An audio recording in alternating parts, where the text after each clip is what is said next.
terjadinya siklus air. Siklus air memiliki beberapa tahapan, yaitu penguapan atau evaporasi, penggembunan atau kondensasi, dan hujan atau presipitasi. Perhatikan penjelasan siklus air berikut ini. Mengapa air selalu tersedia di bumi? Ini karena air mengalami siklus hidrologi. Tahukah kalian apa itu siklus hidrologi dan bagaimana prosesnya? Siklus hidrologi adalah sirkulasi air atau perputaran air secara terus-menerus dari bumi ke atmosfer dan dari atmosfer kembali ke bumi.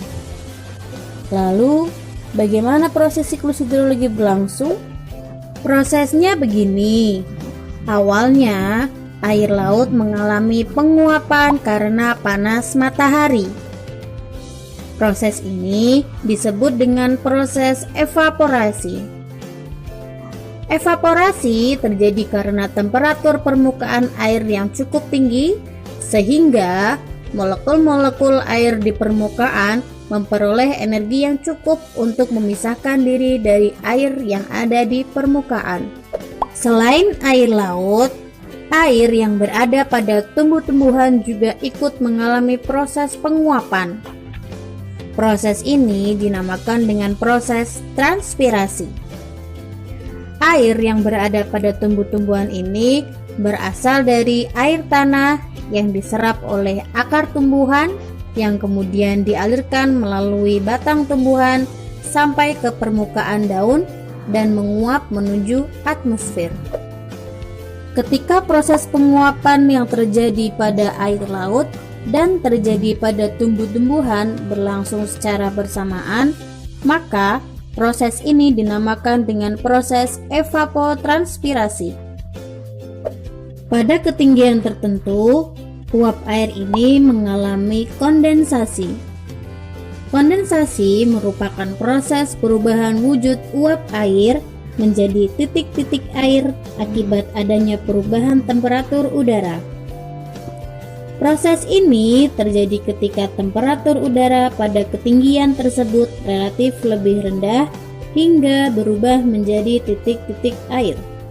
Lalu, kumpulan titik-titik air ini membentuk sebuah awan. Dan kemudian, awan tersebut berubah wujud dari uap air di atmosfer menjadi curahan atau jatuhnya air ke permukaan bumi, atau biasa kita kenal dengan hujan. Proses ini disebut dengan proses presipitasi. Ketika proses ini terjadi di daratan, maka awan akan menghasilkan curahan berupa air. Sedangkan ketika proses ini terjadi di dataran tinggi dengan tekanan udara yang rendah, maka awan akan menghasilkan curahan dalam bentuk salju dan juga es.